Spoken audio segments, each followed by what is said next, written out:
안녕하세요, 시청자 여러분. 오늘 여러분께 들려드릴 이야기는 바로 이렇습니다. 제가 막 주문을 끝내자 시어머니는 시동생네 식구의 사돈네까지 전부 불러 모았습니다. 저는 자리에서 일어나 나가버렸죠. 시어머니는 소리쳤습니다. 네가 가면 이 음식값은 누가 내는데? 저 지혜와 남편 민준 씨의 결혼 생활은 3년째에 접어들었습니다. 3년이라는 시간은 아주 길지는 않지만 제가 꿈꿔왔던 평온하고 아늑한 보금자리가 더 이상 이곳에는 없다는 것을 느끼기엔 충분한 시간이었습니다. 민준 씨는 좋은 남자입니다. 성실하고 능력 있는 IT 프로젝트 팀장으로 일은 바쁘지만 수입은 안정적이었죠. 하지만 안타깝게도 그의 좋은 점들은 시댁, 특히 시어머니로부터 불어오는 것엔 바람을 막아줄 만큼 강하지 못했습니다. 3년간의 며느리 생활 동안 저는 인내를 본능적인 반사신경처럼 배우게 되었습니다. 시어머니가 악한 분은 아니셨지만 고치기 힘든 고질병이 하나 있었습니다. 바로 막내 아들 민호에 대한 지독한 편애였죠. 민호는 아내 소미와 아들까지 둔 가장이었지만 어머니 눈에는 여전히 보살핌과 지원, 그리고 형보다 더 큰 특혜를 받아야 할 어린아이일 뿐이었습니다. 남편보다도 말이죠. 결혼한 지 1년 남짓 되었을 때가 생각납니다. 민준 씨가 보너스를 두둑이 받아 오래전부터 약속했던 목걸이를 사주려던 참이었죠. 그런데 그날 저녁 시어머니에게서 다급한 목소리로 전화가 걸려왔습니다. 민준아, 시간 되면 잠깐만 집에 좀 들르렴. 민호가 회사 일 때문에 속상해하고 있단다.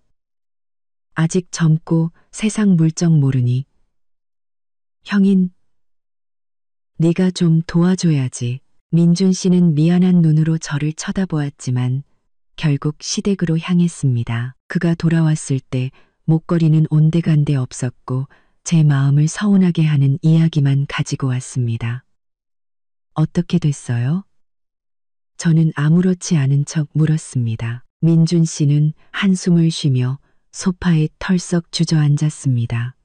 민호가 거래처랑 연락하려면 새 스마트폰이 필요하대. 쓰던 건 액정이 깨졌다고.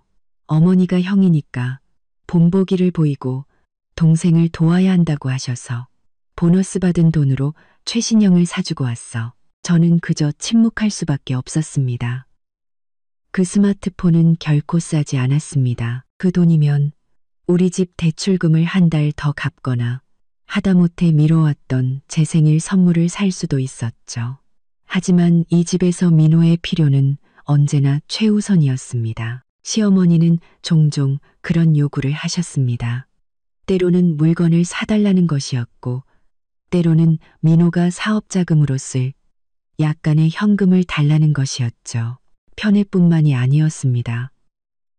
시어머니는 공개적인 자리, 특히 친척 모임에서 저를 깎아내리는 것을 서슴지 않으셨습니다. 대놓고 큰 소리로 말하는 건 아니었지만 조용하면서도 뼈가 있고 의미심장한 말들이었죠. 어머, 지혜야.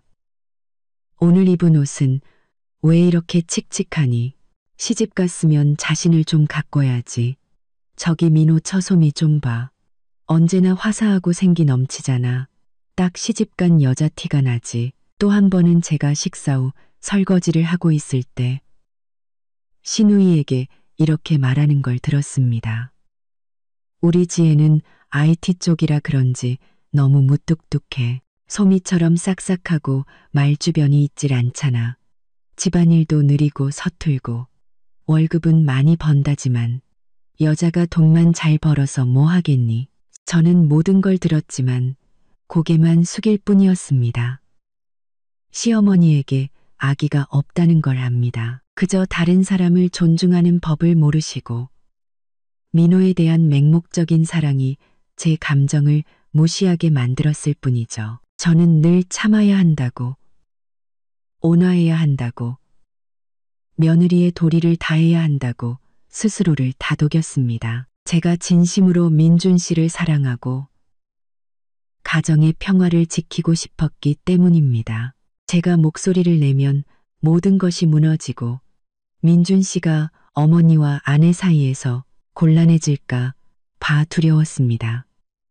3년 동안 저는 셀 수 없는 서러움을 삼켰습니다. 시어머니의 편애, 민호의 무심함, 그리고 민준 씨의 우유부단함은 보이지 않는 벽이 되어 제 결혼 생활을 숨막히게 만들었습니다. 저는 언제나 기회를 멈출 수 있는 지점을, 모든 것이 해소되고 회복될 수 있는 순간을 기다려왔습니다. 하지만 그 순간이 이렇게 갑작스럽게, 그리고 제가 상상했던 그 어떤 시나리오보다 더 잔인하고 씁쓸하게 다가올 줄은 몰랐습니다. 그 무렵 민준 씨는 극도로 힘든 프로젝트 기간을 보내고 있었습니다. 석 달 동안 그는 거의 회사에서 숙식하며 식사도 급하게 해결했죠. 저와는 그가 늦은 밤 잠들기 전 겨우 몇 마디 짧은 통화를 나누는 게 전부였습니다. 그는 프로젝트 팀장으로서 책임이 막중했고 예기치 않은 문제들을 수없이 처리해야 했습니다. 저 또한 불만은 있었지만 남편이 안쓰러워 그가 좋아하는 음식을 만들어주고 옷을 깔끔하게 세탁해두며 그가 안심하고 일에 전념할 수 있도록 도왔습니다. 그리고 마침내 그의 노력은 보답을 받았습니다. 어느 금요일 저녁 민준 씨는 지친 기색이 역력했지만 숨길 수 없는 기쁨이 어린 눈으로 집에 돌아왔습니다. 그는 저를 와락 껴안았습니다.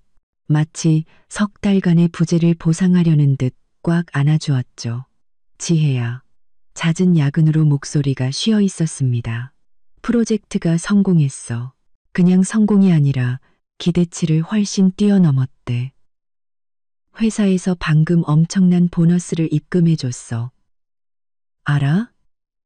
저는 제 자신보다 남편을 위해 더 기뻤습니다. 그가 건강과 개인적인 시간을 희생하며 이룬 성과라는 걸 잘 알았기 때문이죠. 정말요? 축하해요. 민준 씨. 정말 대단해요. 그가 웃었습니다. 피곤한 얼굴 위로 오랜만에 보는 진심 어린 미소였죠. 지난 석 달간 당신이 나 때문에 고생한 거 알아. 당신과 어머니께도 고맙다고 말하고 싶어.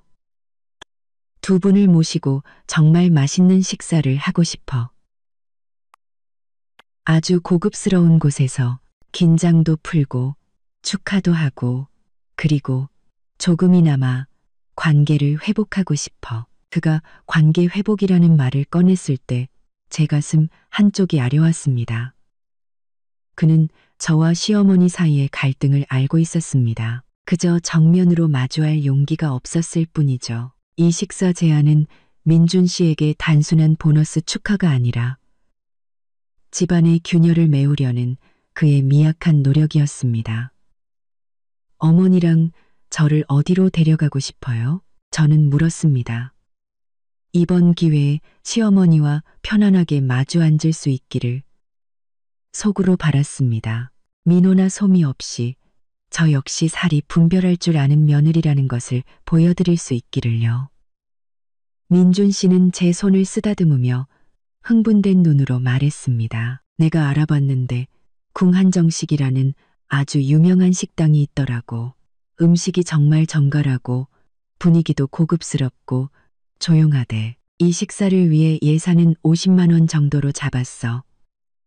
모두가 즐거웠으면 좋겠어. 50만 원이라니 저는 조금 놀랐습니다. 세 사람의 식사로는 꽤 큰 금액이었죠. 하지만 그의 의도를 이해했습니다. 그는 이 호사를 통해 어머니께 효도하고 아내를 존중하는 마음을 표현하는 동시에 그것을 관계를 잇는 접착제로 사용하고 싶었던 겁니다.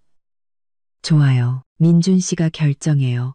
제게 물어볼 필요 없어요.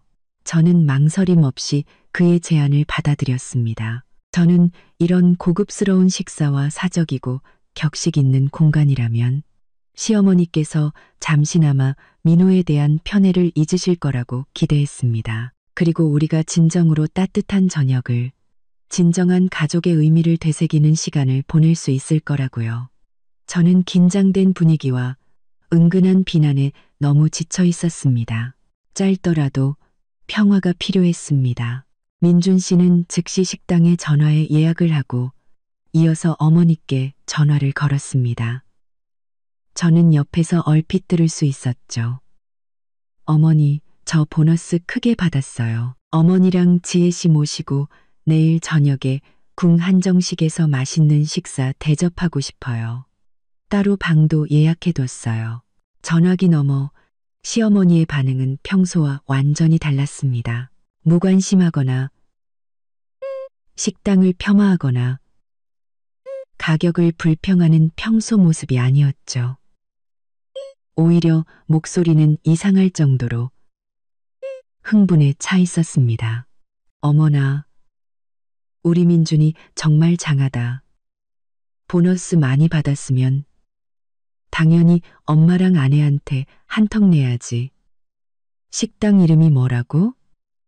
다시 똑똑히 말해봐. 궁 한정식이라고? 방도 예약했다고? 방 이름은 뭐니? 어머님은 쉴 새 없이 질문하며 식당 이름과 방 위치를 꼼꼼하게 재차 확인했습니다. 저는 민준 씨 옆에서 그 통화를 들으며 마음속에 의심이 싹 트는 것을 느꼈습니다. 시어머니의 이런 흥분은 어딘가 부자연스러웠습니다. 평범한 가족 식사에 비해 과도했죠. 하지만 저는 이내 그 의심을 떨쳐버렸습니다. 아마 아들이 성공한 것이 순수하게 기쁘시고 본인도 한 번쯤 호사스러운 기분을 느끼고 싶으셨을 거라고요. 저는 그 과도한 흥분과 꼼꼼한 확인 질문들이 미리 계획된 어떤 시나리오의 첫 신호탄이었다는 것을 전혀 알지 못했습니다. 민준 씨가 기대했던 관계 회복을 위한 식사는 우리 결혼 생활에 가장 큰 파도를 몰고 올 폭풍의 시작점이 될 줄은 꿈에도 몰랐습니다. 다음 날 아침 중요한 저녁 식사를 준비하며 저는 시어머니의 태도에 대한 사소한 의심들을 떨쳐내려 애썼습니다. 어쨌든 지난 3년간 이어져 온 긴장된 분위기를 완화할 좋은 기회라고 스스로를 다독였습니다. 그 정도의 돈이라면 그 식당에서 세 사람이 충분히 성대한 저녁을 즐길 수 있었습니다. 효심을 표현하기에 충분하면서도 너무 과시적이지 않은 수준이었죠. 저는 그 지출 수준을 전적으로 받아들였습니다. 제가 인색한 사람은 아니었습니다. 그저 남편이 땀 흘려번 돈을 소중히 여길 뿐이었죠. 그저 남편이 땀 흘려번 돈을 소중히 여길 뿐이었죠. 만약 이 돈을 쓰는 것이 진정으로 평화와 화해를 가져온다면 저는 기꺼이 감수할 생각이었습니다. 저는 시간을 들여 매우 꼼꼼하게 준비했습니다. 단정하고 우아한 원피스를 골랐습니다. 너무 튀지도 그렇다고 너무 수수하지도 않은 옷으로요. 시어머니께서 항상 제 외모에 신경 쓰신다는 것을 알았기 때문입니다. 어머님은 늘 저를 민호의 아내인 소미와 비교하셨죠. 오늘은 어머님과 민준 씨가 공들여 마련한 이 자리에 대한 존중을 표현하고 싶었습니다. 이 옷 어때요, 민준 씨? 저는 그의 앞에서 한 바퀴 돌아보이며 물었습니다. 넥타이를 매던 민준 씨는 저를 보며 다정하고 희망에 찬 눈빛을 보냈습니다. 아주 예뻐. 당신은 언제나 품이 있어. 어머니도 만족하실 거야. 민준 씨의 말 속에서 저는 어딘가 모를 불안감과 걱정을 읽었습니다. 그는 항상 인생에서 가장 중요한 두 여자를 모두 만족시키려 했었지만 정작 존재하는 문제들을 직면할 결단력은 부족했습니다. 그는 항상 인생에서 가장 중요한 두 여자를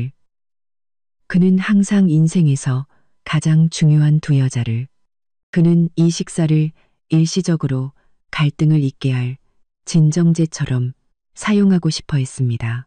저는 그를 탓하지 않았습니다. 그저 그의 나약함이 안쓰러울 뿐이었죠. 집을 나서기 전 저는 민준 씨에게 당부했습니다. 잊지 마세요. 우리 어머님만 모시는 거예요. 민호 씨나 소미 씨에게는 알리지 마세요. 또 복잡한 일이 생기는 건 원치 않아요. 오늘은 우리와 어머님이 화해하기 위한 자리잖아요. 제 말 뜻 알죠?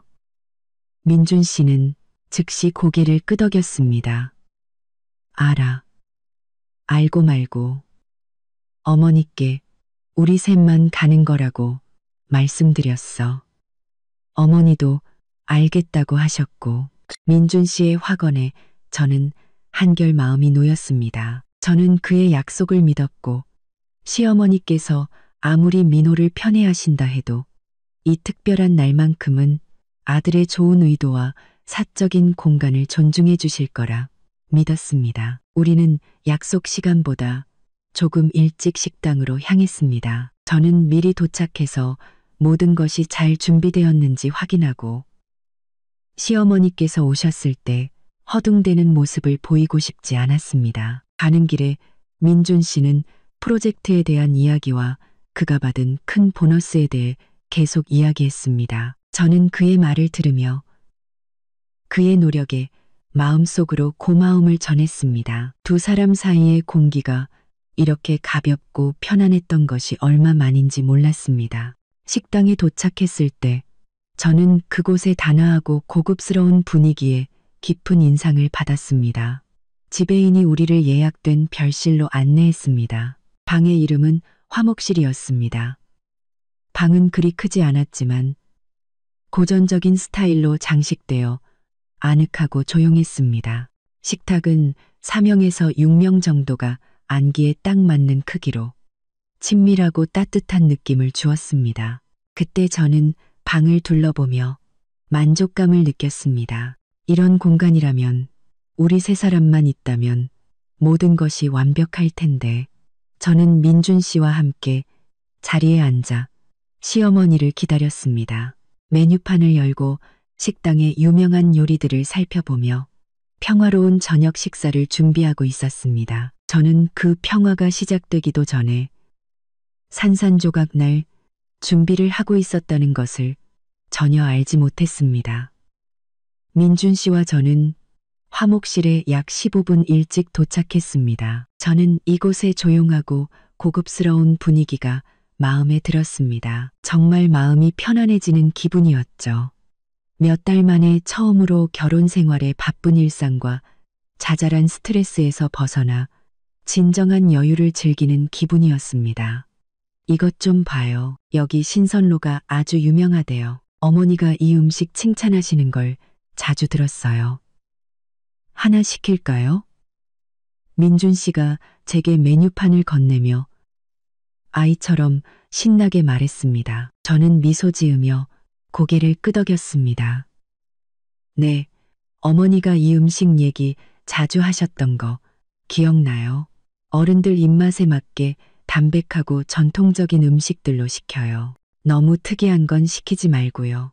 우리는 시어머니께서 분명 좋아하실 만한 전체 요리와 주요리 몇 가지를 주문하기 시작했습니다.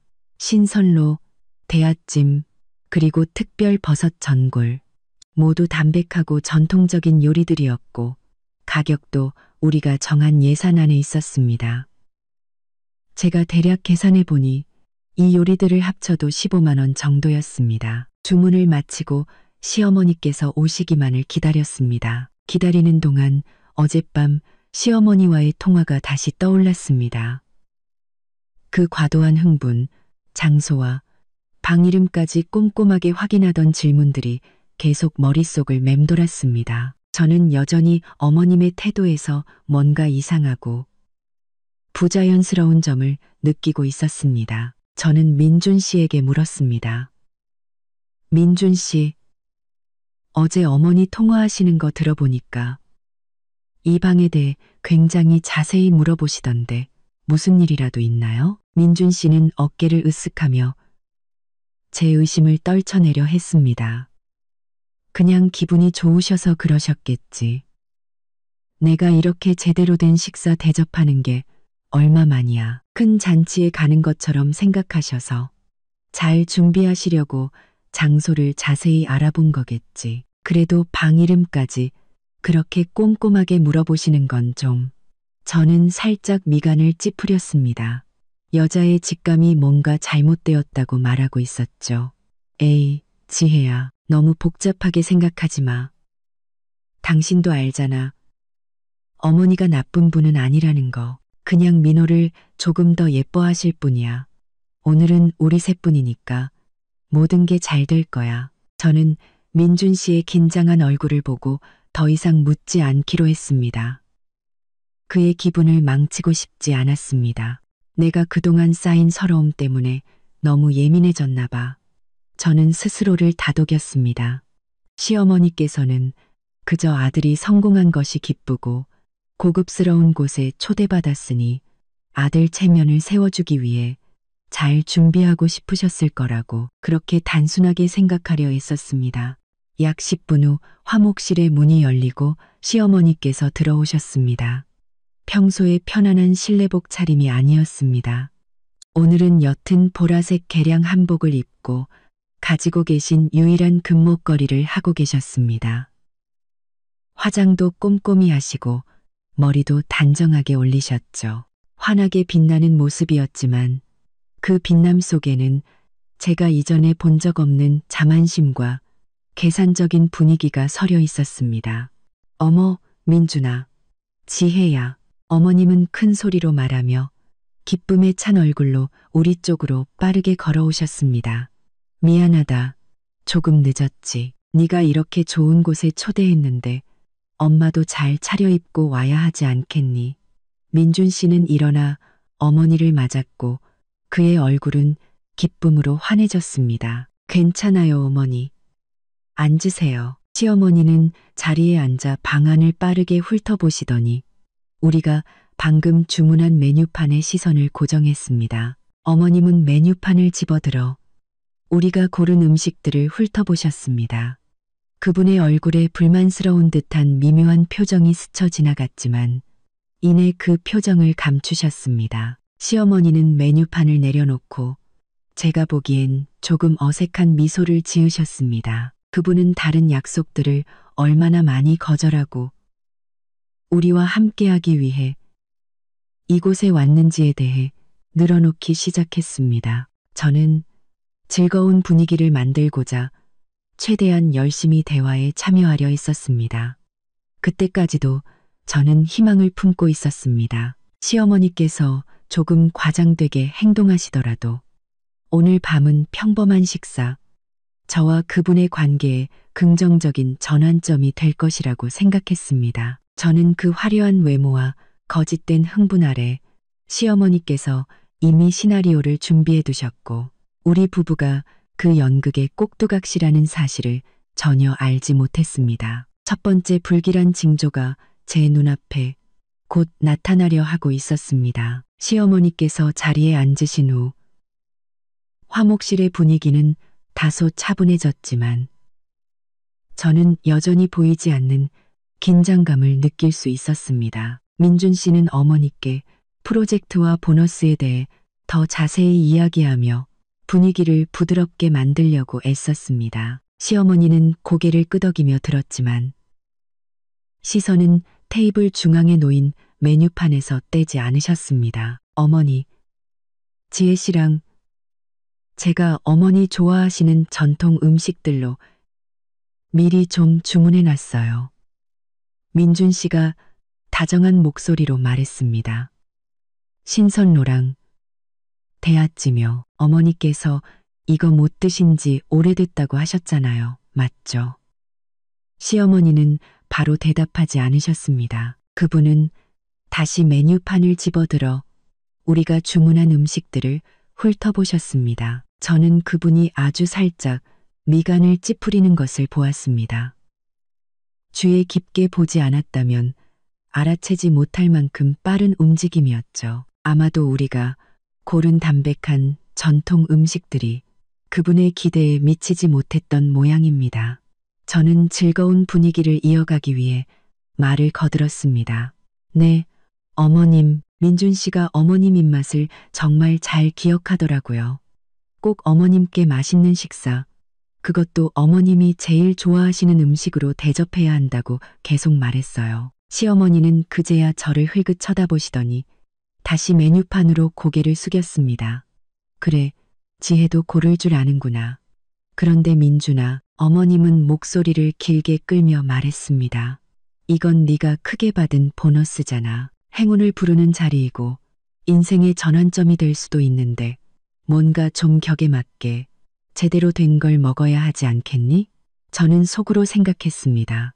우리가 주문한 것만으로도 충분히 맛있고 비싼 음식인데 우리 부부의 효심을 표현하기엔 충분한데 하지만 저는 감히 입을 열지 못했습니다.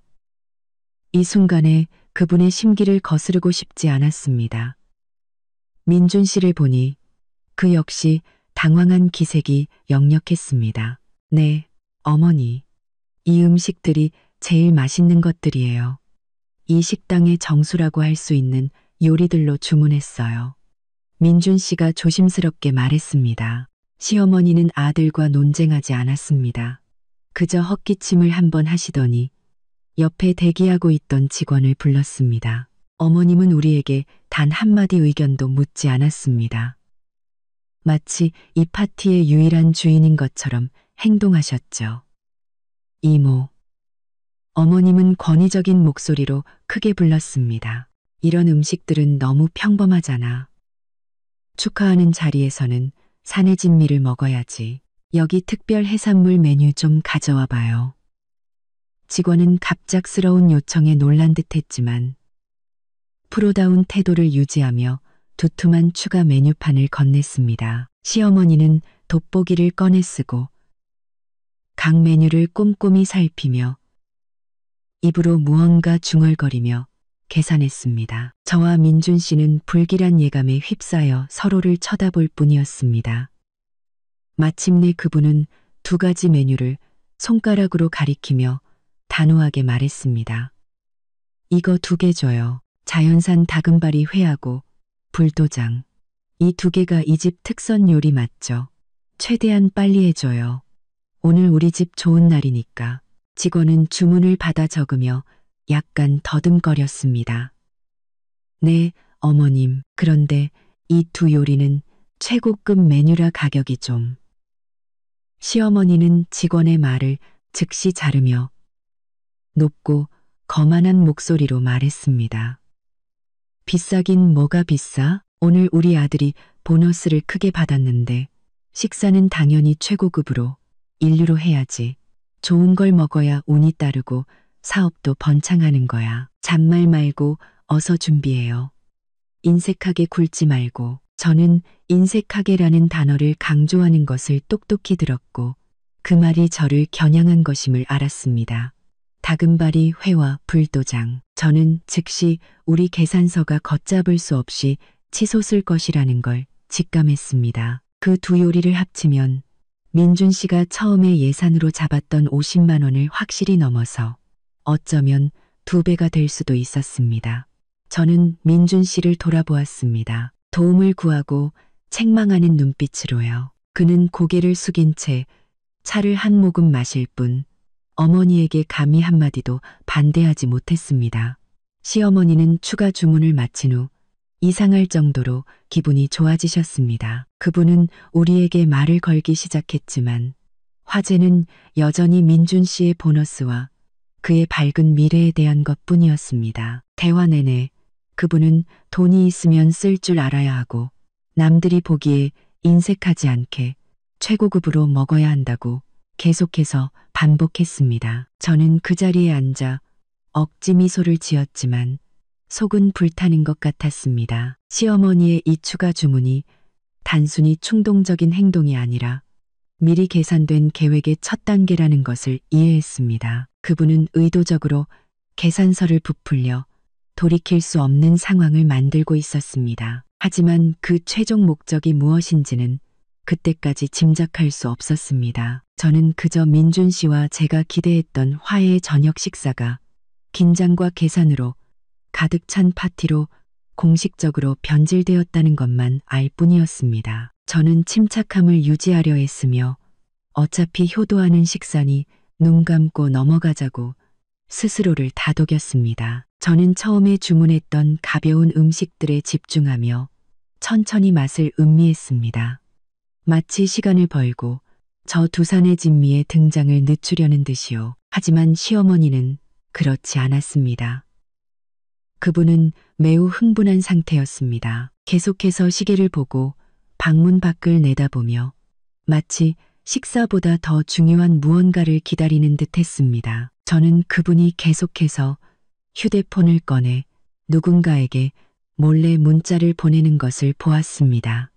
그 얼굴에는 초조함과 비밀스러움이 역력했죠. 저는 다시 민준 씨에게 조용히 물었습니다. 민준 씨, 어머니 좀 이상하지 않아요? 꼭 누구를 기다리는 것 같은데. 민준 씨는 어머니를 슬쩍 쳐다보더니 힘없이 고개를 저었습니다. 아마 이모님이나 고모님께 안부 전화하시는 거겠지. 너무 의심하지 마. 그는 그렇게 말했지만 정작 그 자신도 자신의 위로를 믿지 않는 듯 했습니다.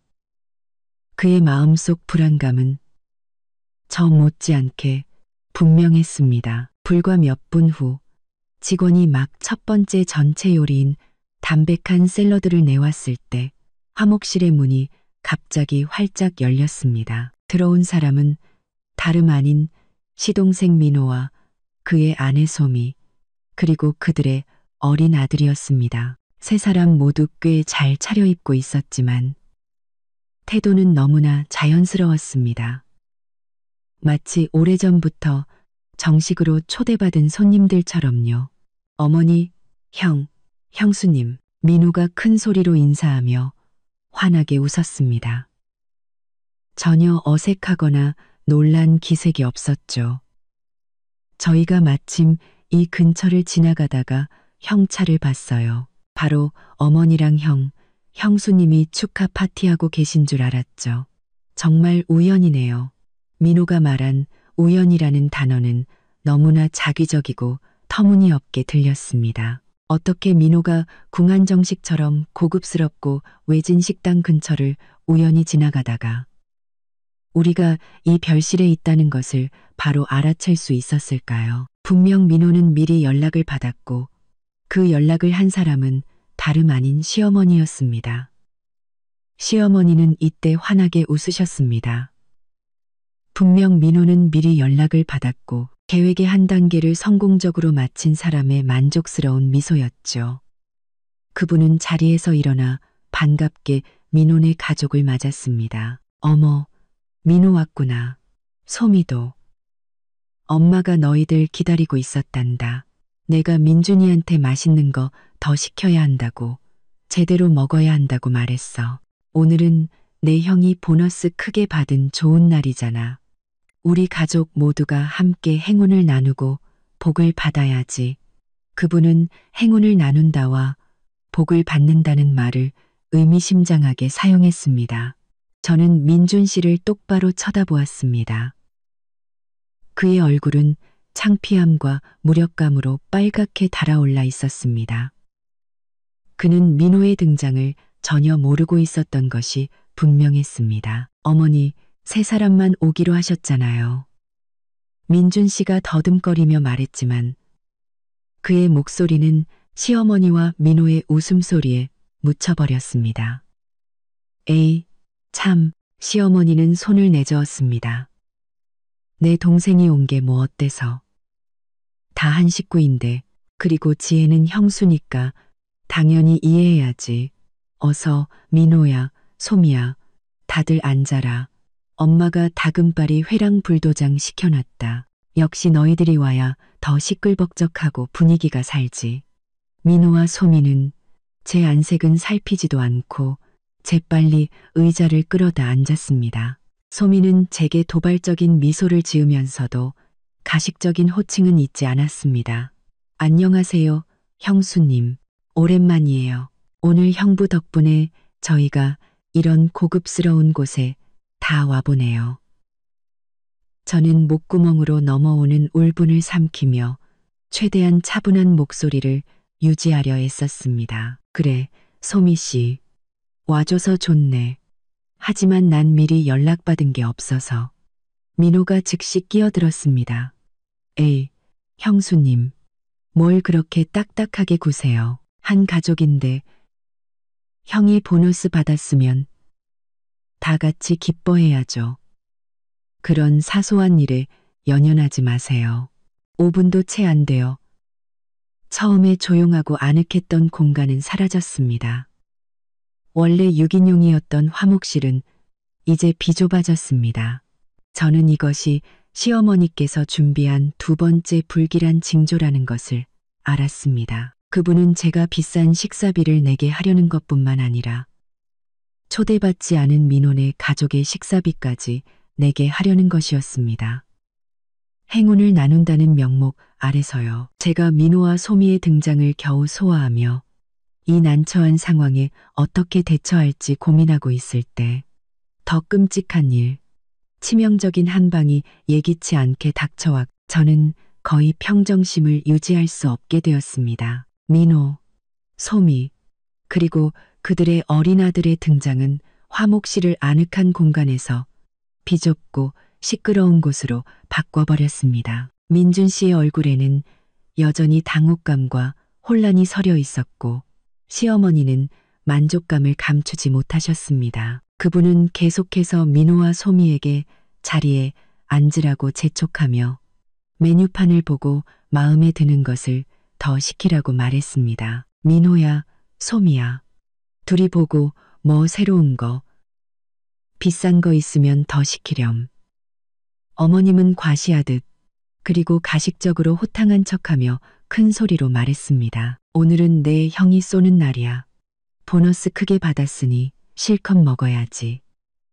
저는 소미와 마주 앉아 최대한 평온한 표정을 유지하려 애썼습니다. 소미는 영악한 여자였습니다. 그녀는 무슨 일이 벌어지고 있는지 정확히 알고 있었죠. 그녀는 제게 비웃는 듯한 미소를 짓더니 조금의 망설임도 없이 메뉴판을 펴고 최고급 해산물 요리들을 훑어보기 시작했습니다. 민호는 재빨리 어머니 곁으로 다가가 귓속말로 무언가를 속삭였습니다. 민준 씨는 제 옆에 앉아 테이블 아래로 제 손을 꽉 잡았습니다. 마치 말없는 사과처럼요. 저는 그의 손을 마주 잡으며 그에게 약간의 진정을 전하려 했지만 제 마음속은 분노로 들끓고 있었습니다. 이 뻔뻔한 계획을 세운 시어머니에게 화가 났고 감히 반대 한마디 못하는 민준 씨의 나약함에도 화가 났습니다. 바로 그때 전체 요리인 샐러드가 나왔습니다. 시어머니는 서둘러 한 젓가락을 떠서 민호에게 그리고 또 한 젓가락을 손자에게 주셨습니다. 그분은 저와 민준 씨의 존재를 완전히 잊으신 듯 했습니다. 작은 방은 이제 민혼의 가족의 시끄러운 웃음소리로 가득 찼습니다. 소미는 휴대폰으로 음식 사진을 찍고 있었습니다. 분명 친구들에게 자랑하려는 것이겠죠. 소미야, 뭐 더 시킬 거 골랐니? 시어머니가 물었습니다. 소미는 명랑하게 웃으며 대답했습니다. 네, 어머님, 지금 보고 있어요. 여기 킹크랩 찜이 정말 맛있어 보이네요. 어머님, 우리 한 마리 시켜서 다 같이 맛볼까요? 오늘 형부가 이렇게 통 크게 쏘시는데. 그녀는 제 반응을 떠보려는 듯 의도적으로 저를 쳐다보며 말했습니다. 시어머니는 연신 고개를 끄덕였습니다. 그래, 지혜가 그랬어. 풍족하게 먹어야 운이 따른다고. 어서 시키렴. 망설이지 말고. 민준이는 돈 많아. 저는 그 뻔뻔한 거짓말을 똑똑히 들었습니다. 저는 그런 말을 한 적이 없었습니다. 비용을 부풀리려고 한 것은 바로 시어머니 본인이었죠. 저는 반박하려고 입을 열었지만 민준 씨가 제 손을 더 꽉 쥐었습니다. 그는 고개를 저으며 제게 조용히 있으라는 신호를 보냈습니다. 그는 이곳에서 일을 크게 만들고 싶지 않았던 겁니다. 그는 여전히 참고 넘기면 끝날 것이라는 순진한 생각을 하고 있었습니다. 시계를 보니 벌써 저녁 7시가 넘어가고 있었습니다. 저는 정말 피곤하고 모욕감을 느꼈습니다. 화해를 위한 식사는 완전히 실패했습니다. 그것은 우리 부부의 뺨을 때리는 파티로 변질되었고 민준 씨는 그것을 막아낼 용기조차 없었습니다. 민호가 비싼 와인을 추가로 주문하고 소미가 곧 나올 킹크랩찜에 대해 아들에게 신나게 설명하고 있을 때 또 다른 끔찍한 일이 벌어졌습니다. 이 사건은 모든 것이 평범한 가족 식사의 범주를 넘어섰다는 것을 깨닫게 해주었습니다. 그것은 정교하고 잔인하게 연출된 한 편의 연극이었습니다.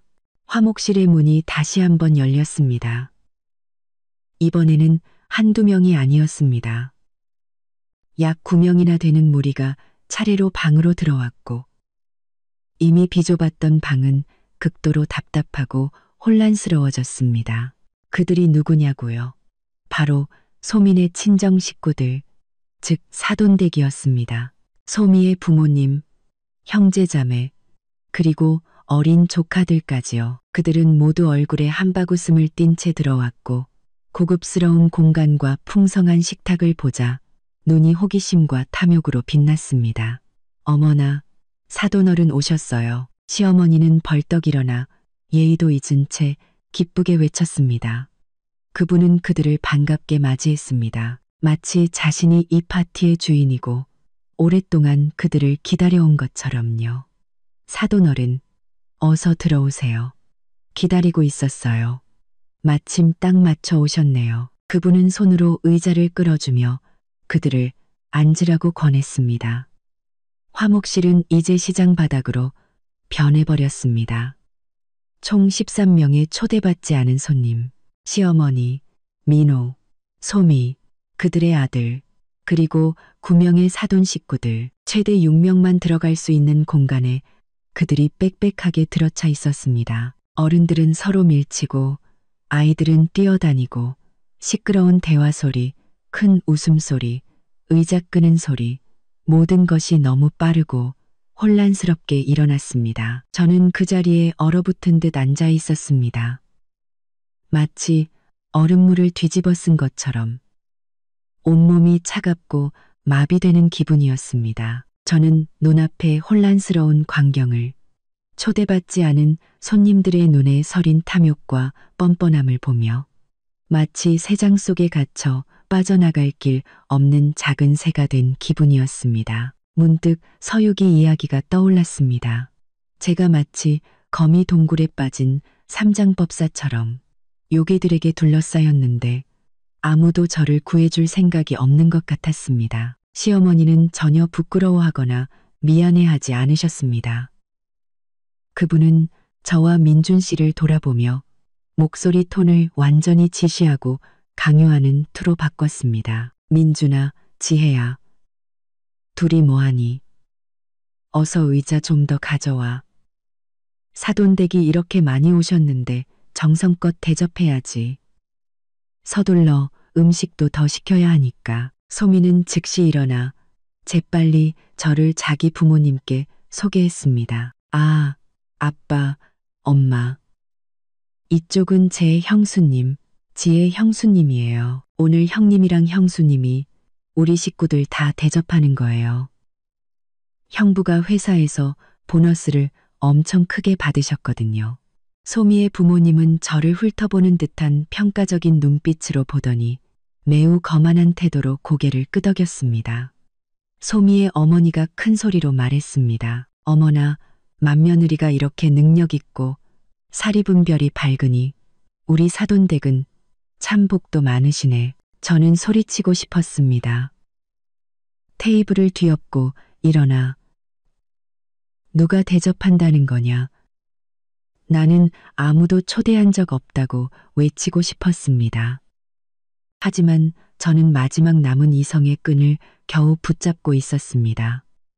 민준 씨를 보니 그의 얼굴은 새하얗게 질려 그 자리에 꼼짝 않고 앉아 두 손을 꽉 쥐고 있었습니다. 그는 두려워하고 있었고 당황하고 있었으며 무엇보다도 완전히 무력해져 있었습니다. 이때 시어머니는 승리자의 만족스러운 표정으로 똑바로 일어서서 사람들로 가득 찬 방을 한 바퀴 둘러보더니 제가 결코 잊지 못할 공개 선언을 했습니다. 그분은 모두가 똑똑히 듣도록 하여 저를 이 자리에서 공개적인 현금 인출기로 만들 작정이었습니다. 화목실의 공기는 이제 음식 향이 아닌 혼란과 계산, 그리고 탐욕의 냄새로 가득 차 숨막힐 지경이었습니다.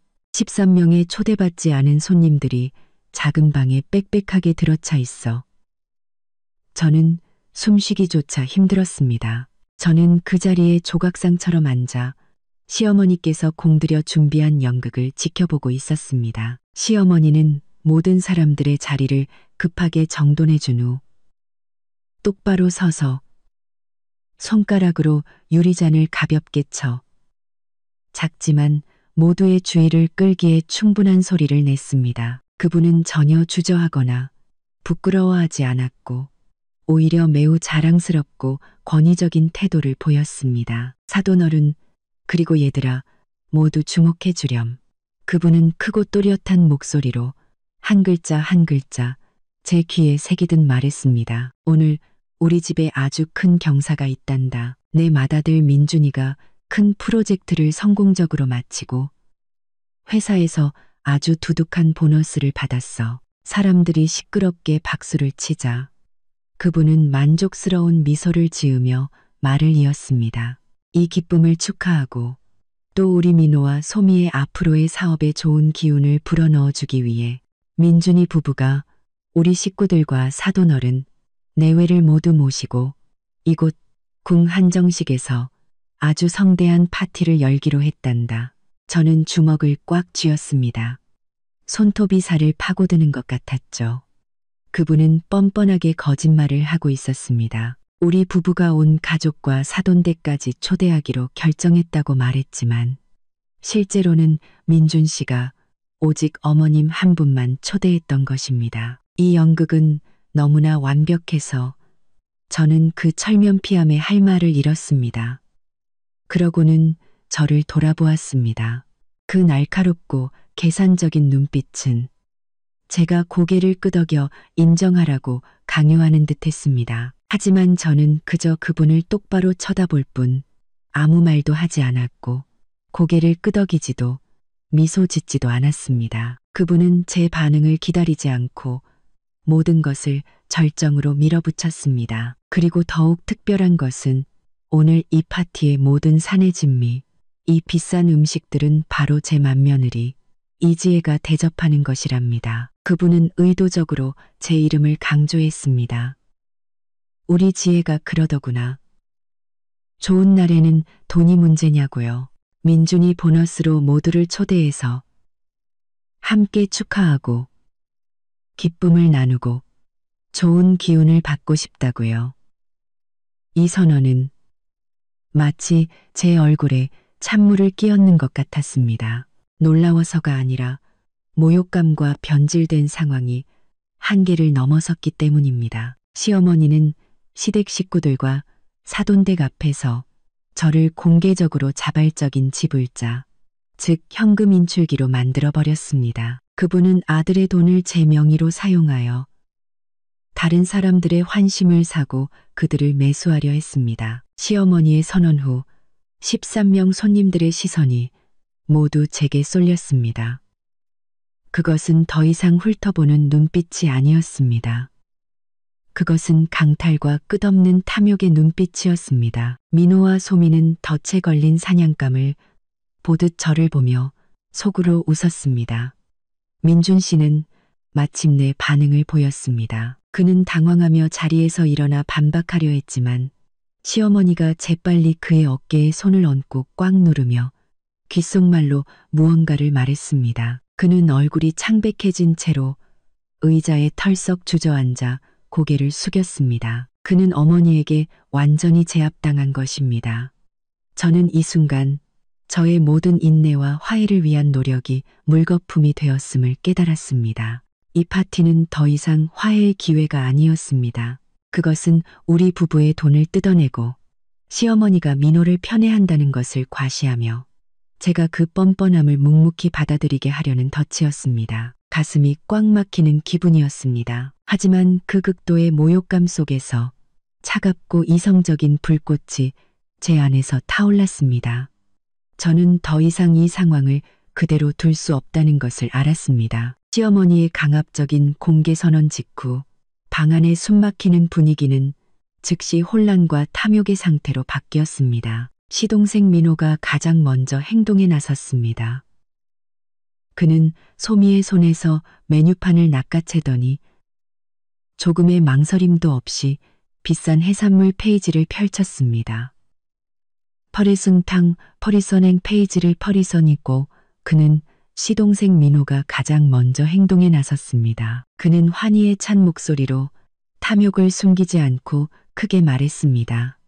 와, 형수님, 정말 통이 크시네요. 우리 식구들, 형과 형수님의 이 좋은 마음에 걸맞게 정말 맛있고 제대로 된 음식들로 주문해야겠어요. 소미도 재빨리 말을 보탰습니다. 네, 맞아요. 어머님, 오빠. 우리 전복 마늘찜이랑 제비집 스프도 추가로 시킬까요?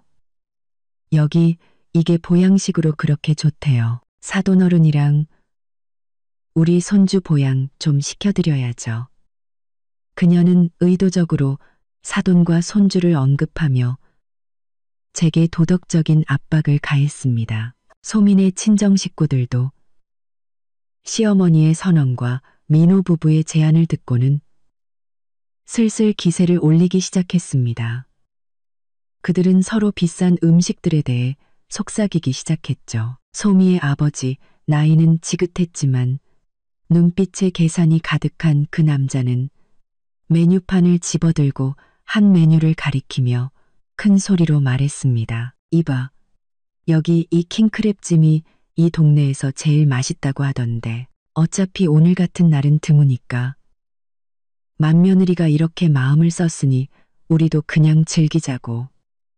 소미의 어머니도 큰 소리로 웃으며 동조했습니다. 맞아요. 맞아. 우리가 언제 또 이렇게 고급스러운 곳에 와보겠어요. 민준이랑 지혜가 이렇게 마음을 썼는데 우리가 거절할 수는 없지. 에라, 모르겠다. 그냥 귀한 거란 귀한 건 다 시켜봅시다. 그들은 킹크랩, 전복, 제비집뿐만 아니라 해삼, 샥스핀 등 온갖 산의 진미를 추가로 주문했습니다. 그들이 주문하는 메뉴 하나하나가 우리 부부에게 끔찍한 재정적 부담으로 돌아왔습니다. 그들은 저를, 이지혜를 감정이나 한계 따위는 신경 쓸 필요 없이 마음껏 돈을 뽑아 쓸 수 있는 공공 현금 인출기처럼 여겼습니다. 민호는 심지어 메뉴판에서 가장 비싼 프랑스산 와인을 따로 주문하며 좋은 술을 마셔야 진정한 축하라고 말했습니다. 형도 한 잔 맛보실래요? 그는 의도적으로 저를 쳐다보지 않고 민준 씨에게만 말을 걸며 저를 투명인간 취급했습니다.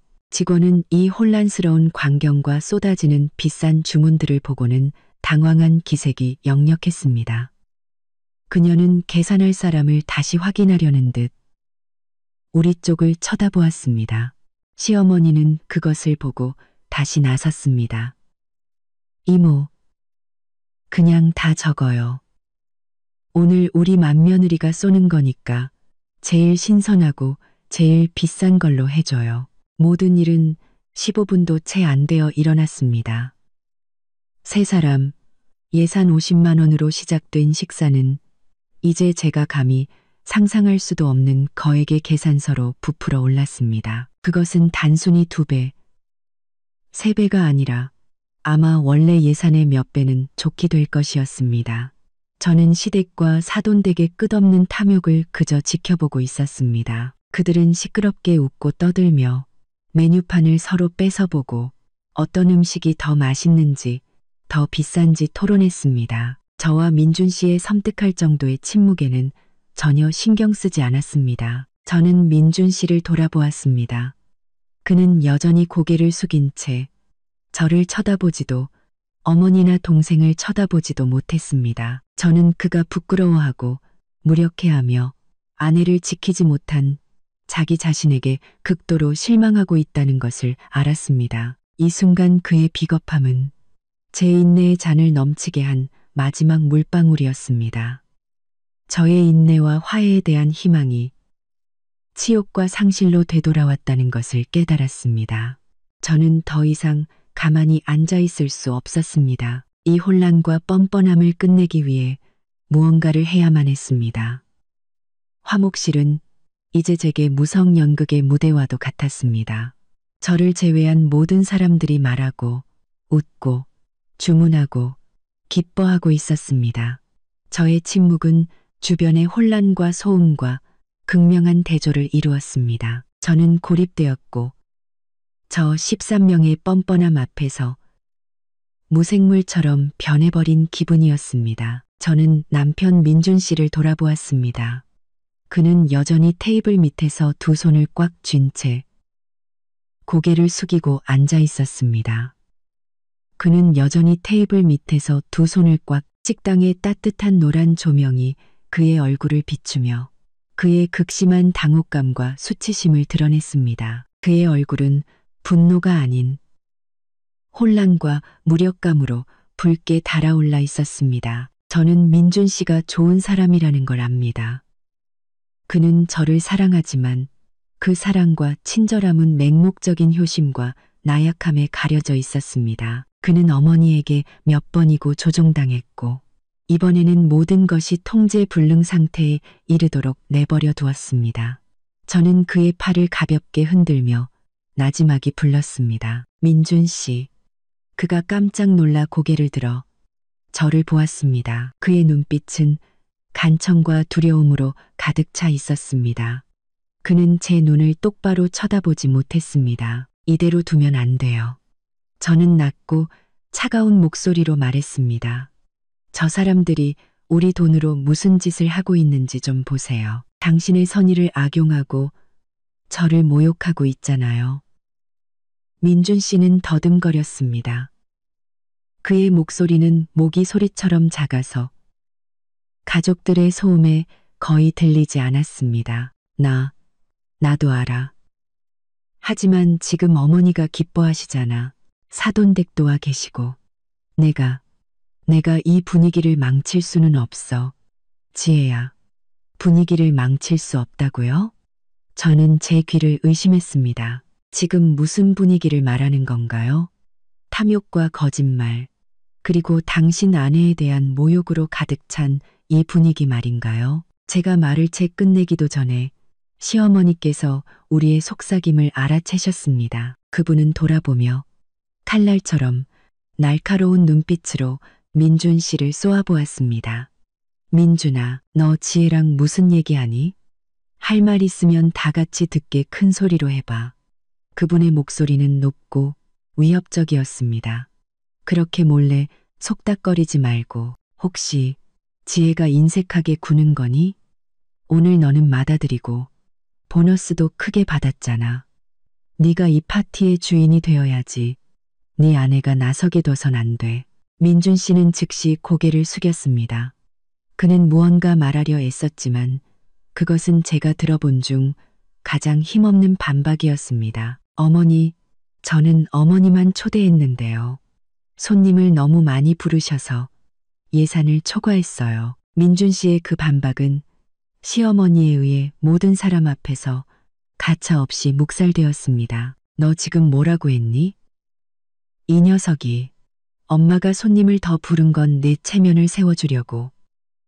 사람들이 네가 효심 깊고 능력 있는 걸 보게 하려고 그런 거다. 네가 떳떳하게 고개 들고 다니게 해주고 싶었단 말이야. 돈은 있다가도 없는 거야. 그냥 다 시켜. 그리고 지혜는 내 아내고 내 돈이 곧 걔 돈이야. 한 번만 더 그따위로 말하면 엄마 원망하지 마라. 그분은 저를 도전적으로 한 번 쏘아보더니 민준 씨에게 토라진 목소리로 말했습니다. 됐다. 됐어. 네가 엄마한테 돈 쓰는 게 그렇게 아까우면 엄마가 알아서 엄마 밥값, 민호네 밥값, 사돈댁 밥값까지 다 낼게. 너는 그냥 거기 앉아서 내 그 인색한 보너스나 꼭 쥐고 있어. 즉시 민호와 소미도 가세했습니다. 그들의 얼굴은 가식으로 가득 차 있었죠. 형이 맞아들이면서 어머니 서운하게 하면 어떡해요. 형수님도 형 그만 힘들게 하세요. 이까짓 밥값이 얼마나 된다고 민호가 말했습니다. 민준 씨는 어머니와 동생의 이중 압박에 완전히 무너졌습니다. 그는 깊은 한숨을 내쉬고는 의자에 털썩 주저앉아 더 이상 아무 말도 하지 않았습니다. 그는 비겁하게 상황을 받아들인 것입니다. 그는 몇 분간의 거짓된 평화를 얻기 위해 침묵을 선택했지만 그 대가로 저의 마지막 신뢰와 존중을 잃었습니다. 그 순간 저는 민준 씨를 남편이 아닌 낯선 남자로 보았습니다. 자신의 작은 가정을 지킬 용기조차 없는 남자. 저는 제 인내가 평화를 가져오는 대신 시댁 식구들이 더욱 기세등등하게 만들 뿐이라는 것을 깨달았습니다. 저는 더 이상 참을 수 없었습니다. 이제는 제 스스로를 구해야 할 때였습니다. 민준 씨의 무력감과 침묵의 동의는 그가 상황을 해결해 줄 것이라는 제 마지막 희망마저 앗아갔습니다. 등골을 타고 차가운 기운이 흘렀습니다. 두려움 때문이 아니라 차갑고 단호한 결심 때문이었습니다. 저는 조용히 젓가락을 내려놓았습니다.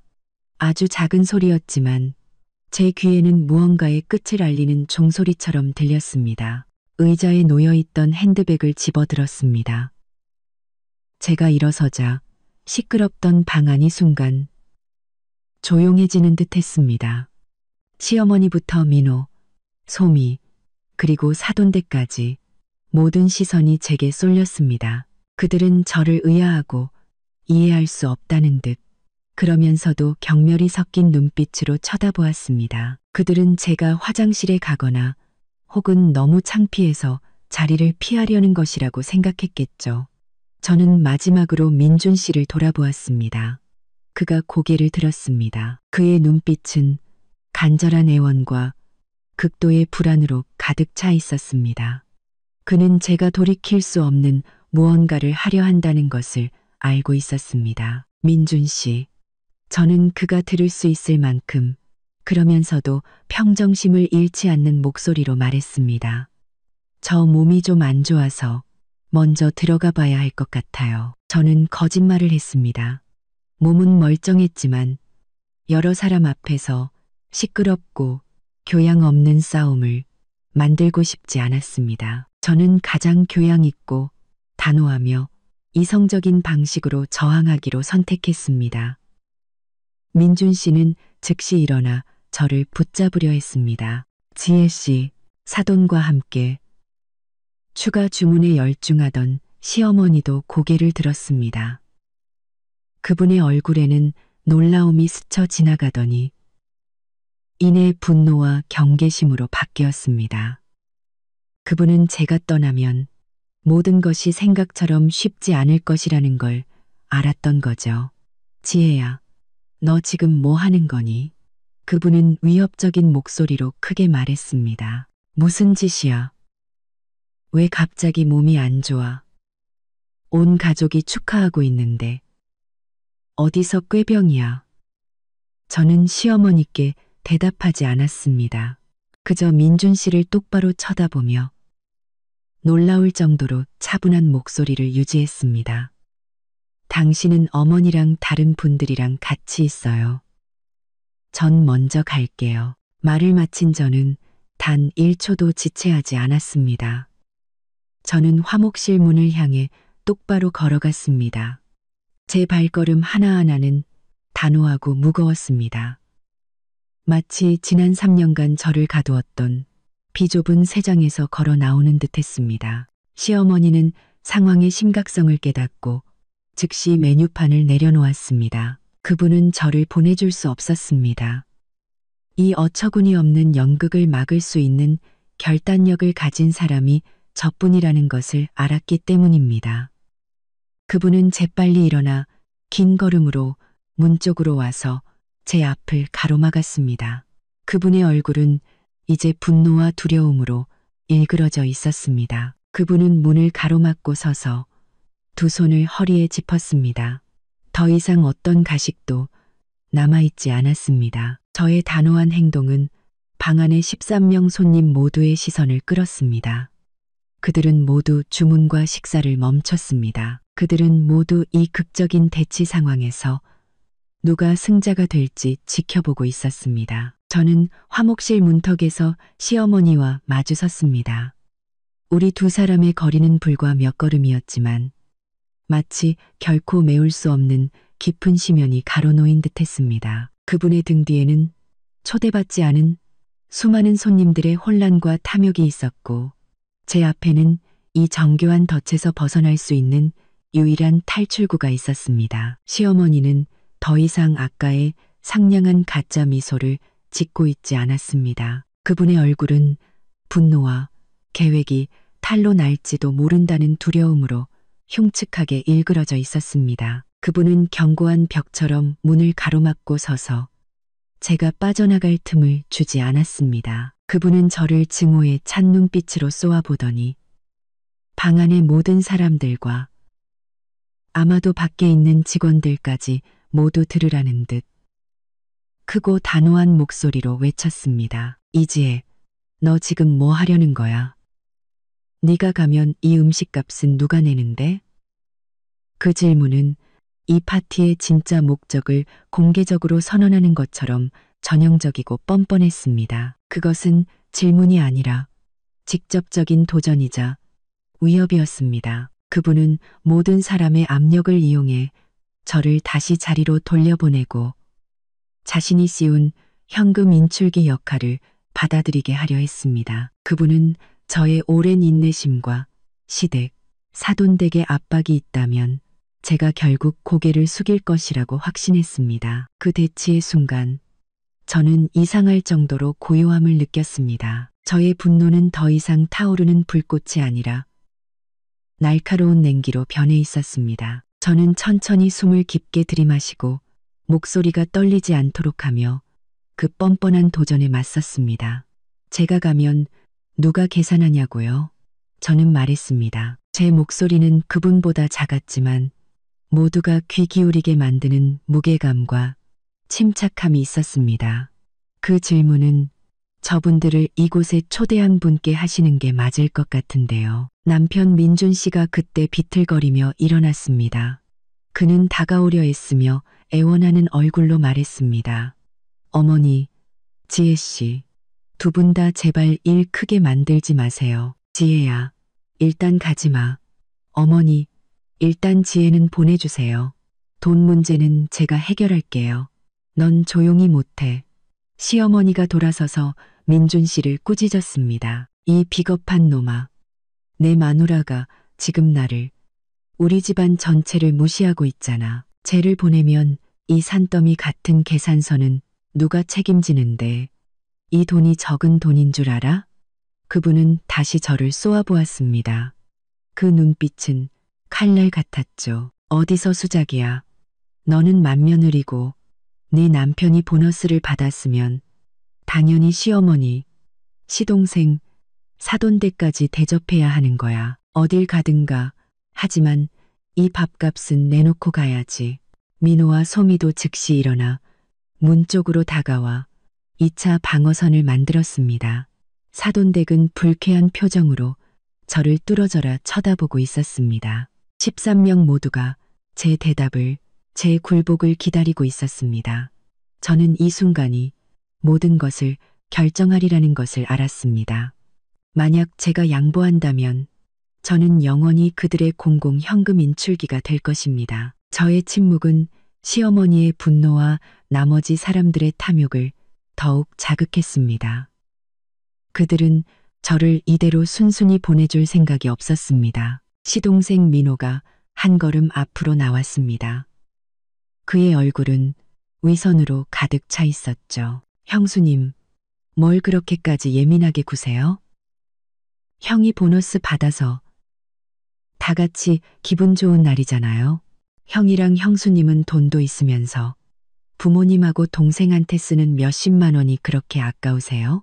형수님이 이렇게 행동하는 건 우리 가족 무시하는 거고 우리를 시골뜨기 취급하면서 이런 고급스러운 곳에서 밥 먹을 자격도 없다고 생각하는 거 아니에요? 민호의 비난은 악랄한 심리 공격이었습니다. 그는 돈 있는 사람인 저와 시골뜨기인 자기 가족을 대비시켜 제가 체면 때문에라도 양보하게 만들려 했습니다. 소미도 즉시 가세했습니다. 그녀의 목소리는 시고 극적이었습니다. 네, 형수님. 형수님이 맏며느리인데 좀살이 분별 좀 하세요. 이 파티는 형수님이 대접하겠다고 선언하셨잖아요. 어머님이 저희 부모님께도 다 그렇게 말씀하셨고요. 이제 와서 이렇게 가버리시면 저희가 부모님께 무슨 면목이 서겠어요? 지금 사돈 앞에서 저희 얼굴에 먹칠하는 거라고요. 형부가 보너스 받았으면 아내인 형수님이 기분 좋게 돈 내야 하는 거 아니에요? 소민의 친정 식구들도 웅성거리기 시작했습니다. 작은 속삭임은 점차 공개적인 비난으로 바뀌었습니다. 역시 도시 사람들은 다르네. 이렇게 인색해서야 무슨 팀장이라더니 밥 한 끼 사는 돈이 그렇게 아까운가? 먹을 건 다 시켜놓고 이제 와서 가겠다니 정말 교양 없네. 저는 시선과 말 그리고 비난에 둘러싸였습니다. 이 비좁은 방에서 유일하게 고립된 사람은 저였습니다. 민준 씨는 여전히 시어머니 등 뒤에 서서 무력하고 비겁하게 저를 위해 단 한마디도 변호하지 못했습니다. 그는 자신의 어머니에게 인생의 주도권을 완전히 빼앗겨버린 것입니다. 저는 이 순간 저의 모든 침묵과 인내가 끝났음을 알았습니다. 아린한 테이프 꺼서 더 이상 그들이 제 존엄성을 짓밟게 둘 수 없었습니다. 만약 제가 저항하지 않는다면 제 인생은 이 끝없는 탐욕에 영원히 묶일 것입니다. 저는 문을 막고 선 시어머니와 저를 모욕하는 12명의 사람들을 마주하며 몸을 똑바로 세웠습니다. 저는 생각을 정리하고 침착함과 이성을 되찾을 충분한 시간을 가졌습니다. 저는 감정이 아닌 논리와 사실로 단호하게 응수하기로 결심했습니다.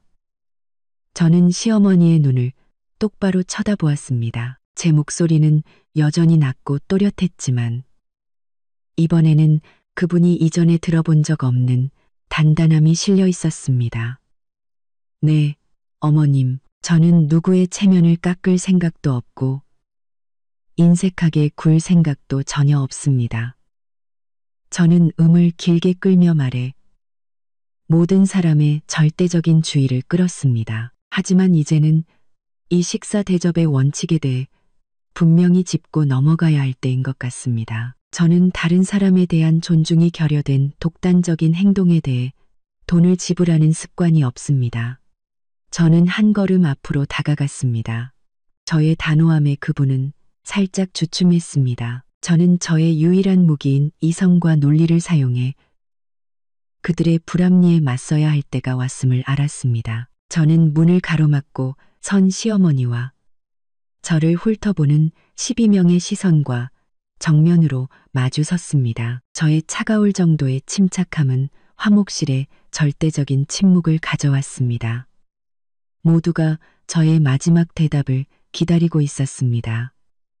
방도가 대답을 기다리고 있었습니다. 저는 지금 감정적인 말이나 분노로 그들과 대화할 수 없다는 것을 알았습니다. 저는 논리를 사용해 시어머니께서 공들여 만든 이 불합리한 시나리오를 깨부숴야 했습니다. 저는 시어머니의 눈을 똑바로 쳐다보며 또렷하고 단호한 목소리로 한 문장 한 문장에 진실과 원칙을 담아 말했습니다. 네, 어머님. 저는 시작했습니다. 제가 3가지만 분명히 말씀드려서 여기 계신 모든 분들이 상황을 정확히 이해하도록 하겠습니다. 이것은 돈의 문제가 아니라 도리와 원칙의 문제입니다. 저는 손가락을 펴 보이며 첫 번째 논점을 제시했습니다. 첫째, 애초에 민준 씨는 어머님과 저 단 3사람만 초대했습니다. 민준 씨의 보너스를 축하하기 위한 자리였죠. 민준 씨는 민호 씨나 소미 씨 혹은 다른 어떤 분도 초대한 적이 없습니다. 처음에 저희가 주문한 음식도 세 사람을 위한 예산 50만 원 한도 내였습니다. 지금 여기 계신 모든 분들의 등장은 저희 부부의 의사와는 전혀 상관없는 예상 밖의 일입니다. 저는 잠시 말을 멈추고 사람들의 반응을 살폈습니다. 시어머니가 말을 끊으려 했지만 저는 그분에게 반박할 기회를 주지 않고 재빨리 말을 이었습니다. 둘째, 저는 두 번째 논점을 제시하며 날카로운 눈빛으로 민호와 소미를 훑었습니다. 어머님께서 임의로 비싼 음식 2가지를 추가 주문하셨고 그 후에는 소미 씨네 친정 식구들까지 이곳으로 부르셨습니다. 저희 부부는 이렇게 많은 손님들이 오신다는 것에 대해 전혀 통보받지 못했습니다. 어머님께서 혼자 결정하고 혼자 계획하고 심지어 제가 전혀 모르는 상황에서 제가 대접하는 것이라고 공개적으로 선언하셨습니다. 시어머니는 더듬거리기 시작했습니다. 나는 너희들 체면 세워주려고. 저는 그분이 말을 끝내게 두지 않았습니다. 정중하지만 단호하게 그분의 말을 잘랐습니다. 저는 가장 핵심적인 세 번째 논점으로 넘어갔습니다. 도르가심청.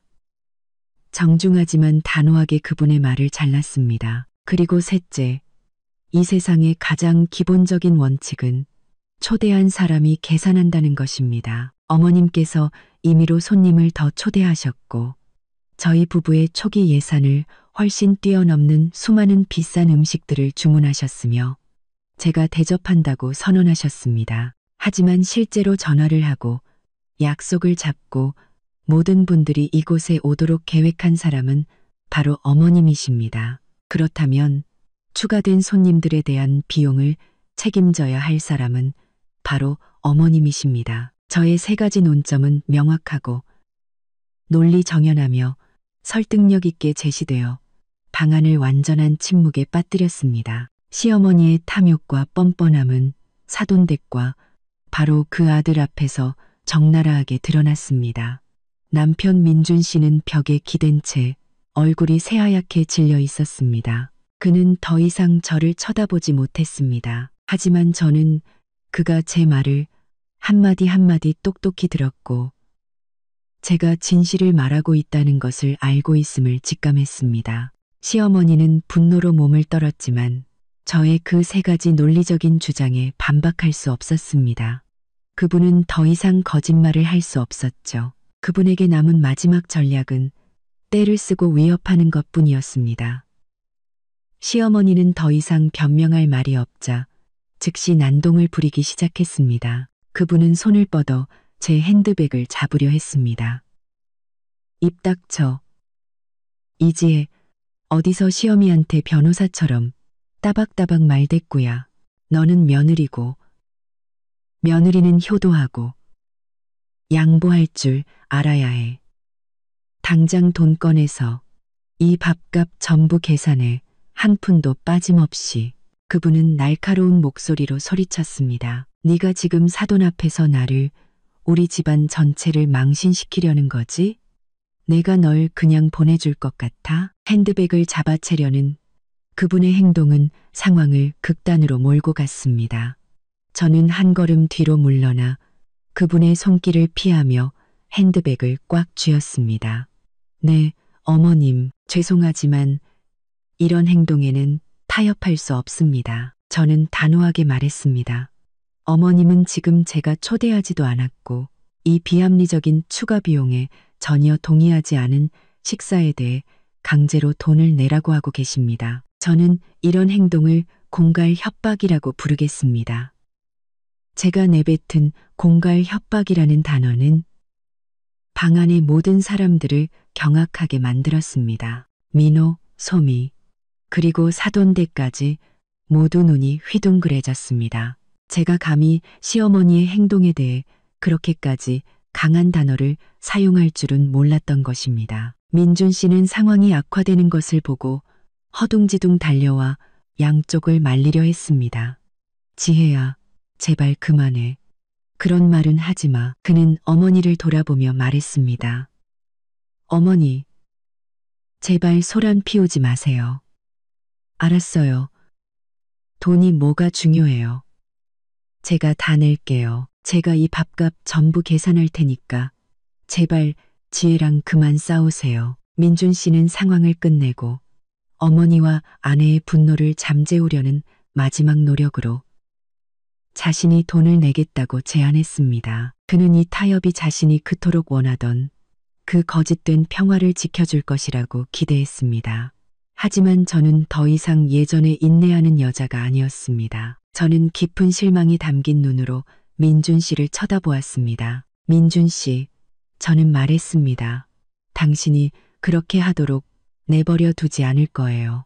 저는 시어머니를 한번 그리고 민준 씨를 똑바로 쳐다보며 말했습니다. 당신이 오늘 돈을 내는 건 어머니의 뻔뻔함을 인정하는 것이고 어머니와 동생에게 이용당하는 것을 받아들이는 거예요. 저는 당신이 아내의 모욕을 돈으로 사야 할 만큼 비겁한 남자가 되도록 내버려 두지 않을 겁니다.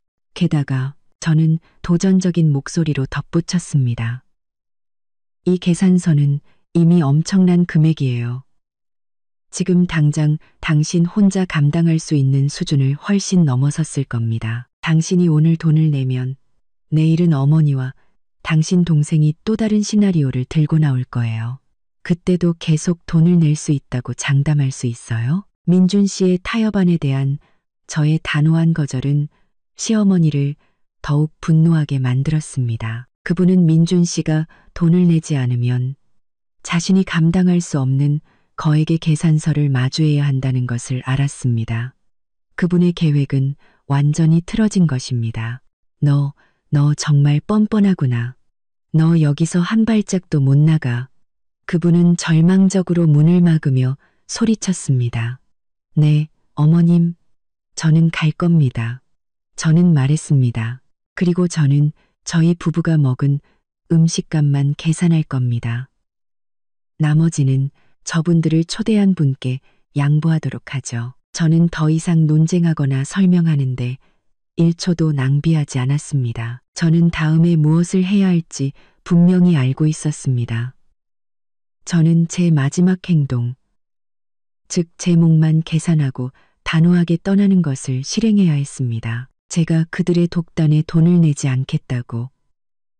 그리고 이 공갈 협박을 거부한다고 단호하게 선언하자 시어머니는 거의 이성을 잃으셨습니다. 그분은 소리를 지르며 두 팔을 뻗어 저를 막으려 달려들었습니다. 거기서 너 못 가. 너 이렇게 하는 건 불효야. 이 나쁜 며느리야. 그분은 날카롭게 소리쳤고 그 소리는 방 전체에 울려 퍼져 식당 전체의 이목을 집중시켰습니다. 민준 씨도 완전히 패닉에 빠졌습니다. 그는 어머니를 껴안고 말리며 몸싸움을 피하려 애썼습니다. 어머니, 제발 진정하세요. 지혜야, 가지마.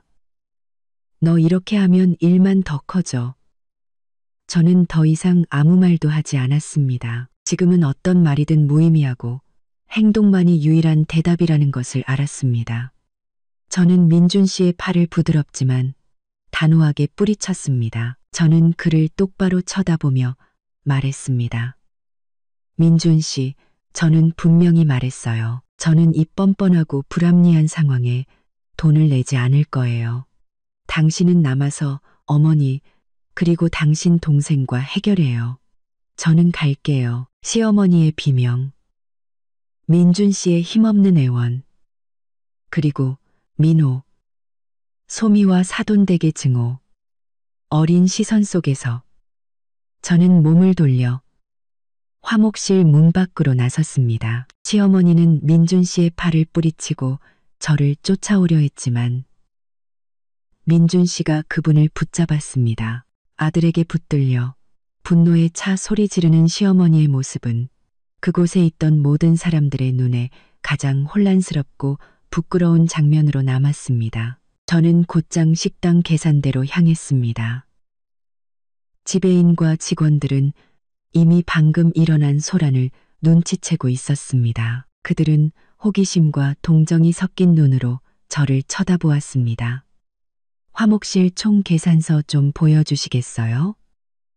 저는 계산원에게 말했습니다. 제 목소리는 놀라울 정도로 차분했습니다. 계산원은 당황하며 저를 쳐다보더니 계속해서 추가되는 비싼 음식 주문 때문에 숫자가 춤을 추고 있는 전자 계산서를 보았습니다. 네, 손님. 현재 총 금액은 150만 원이 넘었고 아직도 추가되고 있습니다. 150만 원, 아직 제대로 서빙되지도 않은 식사에 대한 거액이었습니다. 그것은 우리의 초기 예상을 훨씬 뛰어넘는 금액이었죠. 알아요. 저는 말했습니다. 그것은 우리의 초기 예상을 훨씬 뛰어넘는 금액이었. 계산서를 분리해 주세요. 저는 시어머니께서 오시기 전에 저와 제 남편이 주문했던 가만 음식값만 지불하겠습니다.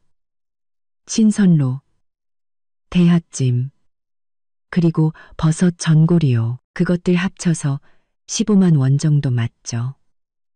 계산원은 고개를 끄덕이며 서둘러 컴퓨터를 조작했습니다. 그 음식들은 저와 민준 씨가 미리 주문했던 담백하고 전통적인 요리들로 저의 동의와 지출한도 내에 있었습니다. 네, 정확히 15만 5천 원입니다. 저는 지갑을 꺼내 정확한 금액을 결제했습니다. 저는 결제된 영수증을 받아 깔끔하게 접어 핸드백에 넣었습니다. 이것은 제가 도망치는 것이 아니라는 명백한 증거였습니다. 저는 제가 동의한 식사 부분에 대한 책임을 다했습니다.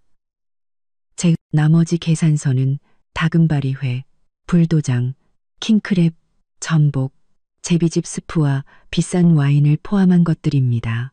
그건 제 시어머니와 시동생 가족이 주문했어요. 그분들은 지금 화목실에 계십니다. 남은 계산서는 그분들께 청구해 주세요. 저는 계산원에게 명확하고 또렷하게 말했습니다. 계산원은 놀란 눈으로 저를 쳐다봤지만 프로답게 응대했습니다. 네, 알겠습니다. 손님. 저는 뒤돌아보지 않고 식당을 나섰습니다. 등 뒤로는 시어머니의 절망적인 비명, 민준 씨의 한숨, 민호와 소미의 분노, 그리고 13명 초대받지 않은 손님들의 경악이 남았습니다. 가로등 불빛 아래 식당 문을 나서는 순간 저는 이전에 느껴보지 못했던 강력한 해방감을 느꼈습니다. 저는 정교한 덫에서 모욕에서 벗어났습니다. 그리고 가장 중요하게 저는 제 자신의 존엄성과 원칙을 되찾았습니다. 인내는 끝났습니다. 이 순간부터 진정한 싸움이 시작될 것임을 직감했습니다. 저의 단호한 퇴장은 시댁에 큰 충격을 안겨주었습니다. 저는 시어머니와 민호가 쉽게 물러서지 않을 것임을 알고 있었습니다. 아니나 다를까 식당 사건 이후 며칠 동안 저와 민준 씨는 숨막히는 냉전 분위기 속에서 살았습니다. 시어머니는 극심한 분노와 창피함 속에서 그 거액의 계산서를 지불해야만 했습니다. 민준 씨가 감히 전액을 지불하지 못했기 때문인데 그에게 그만한 현금이 없었던 탓도 있고 저로 인해 마음이 흔들린 탓도 있었습니다. 즉시 시어머니는 대규모 여론전에 돌입했습니다. 그분은 모든 친척, 이모, 고모, 삼촌, 친한 친구, 심지어 이웃들에게까지 전화를 걸어 저에 대한 거짓말로 험담을 퍼뜨렸습니다. 우리 며느리 지혜는 인색하고 불효막심한 애야. 늙은 시어미랑 사돈댁 식구들한테 100만 원이 넘는 밥값을 떠넘기고 중간에 도망가 버렸어. 아주 못돼 먹은 며느리야. 시댁 전체를 무시하는 거라고, 초대한 사람이 내는 거라고 하더라니까. 내가 걔한테 예물로 사준 금반지, 금목걸이가 얼만데 나한테 이렇게 대할 수가 있어? 소문은 산불처럼 빠르게 퍼져나갔습니다.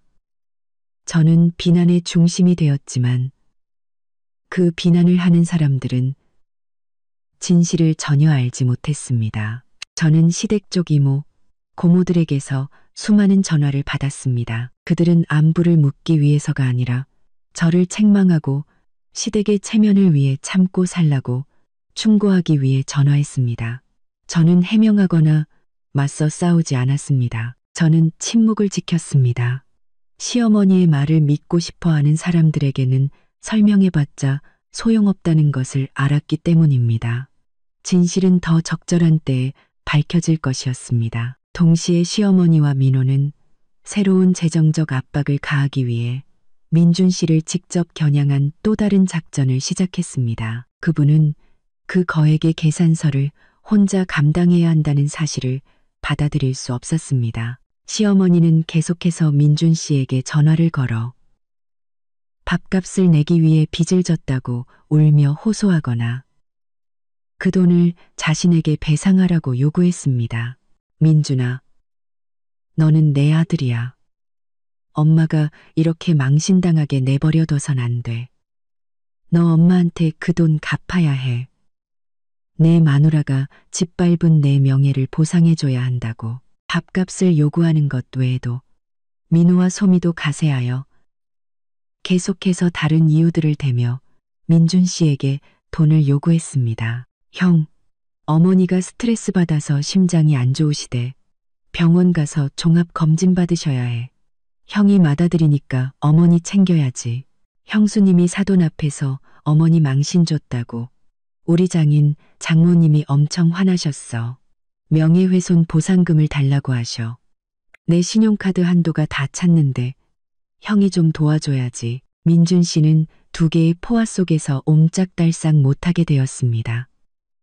한쪽은 어머니와 동생의 분노와 도덕적 압박이었고 다른 한쪽은 저의 단호함과 이성이었습니다. 그는 지치고 스트레스를 받았지만 진실을 마주하는 대신 몰래 숨기는 방법을 택했습니다.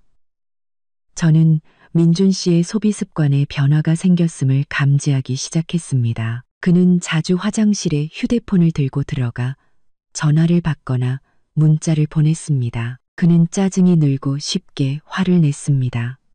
저는 아무 말도 하지 않고 그저 지켜봤습니다. 저는 민준 씨가 엄청난 압박을 받고 있으며 심각한 실수를 저지르고 있다는 것을 알았습니다. 굳이 물어볼 필요도 없었습니다. 아내의 직감이 제게 말해주고 있었으니까요. 민준 씨는 몰래 어머니와 동생에게 돈을 보내고 있었습니다. 그는 저 몰래 그들과 타협하려 하고 있었습니다.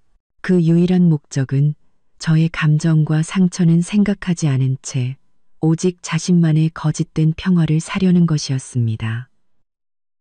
궁한정식 사건은 제 인내심을 앗아갔습니다. 민준 씨의 이 몰래 돈 보내는 행위는 이 결혼에 대한 제 마지막 믿음마저 앗아갔습니다. 저는 이제 제 할 일을 해야 할 때가 왔음을 알았습니다. 식당 사건과 길고 긴 냉전 끝에 저는 인내가 치명적인 실수였다는 것을 분명히 깨달았습니다. 저는 침묵과 양보가 평화를 살 수 있다고 착각했지만 그것은 시댁 식구들이 더욱 기세등등하게 만드는 촉매제에 불과했습니다. 이제 민준 씨에 대한 마지막 믿음마저 완전히 산산조각 났습니다. 어느 날 저녁 민준 씨가 씻으러 간 사이 충전기에 꽂아둔 그의 휴대폰에서 카카오톡 알림이 울렸습니다. 저는 남편의 휴대폰을 훔쳐보는 습관이 없었지만 직감과 의심이 저를 행동하게 만들었습니다. 휴대폰 잠금을 풀자 제가 본 것은 제 극심한 실망감을 확인시켜주는 내용이었습니다. 시어머니, 민호, 그리고 민준 씨만 있는 단체 채팅방에 수많은 메시지와 계좌 이체 내역이 있었습니다. 민준 씨는 몰래 어머니에게 돈을 보내고 있었습니다. 저는 민준 씨의 메시지를 똑똑히 보았습니다.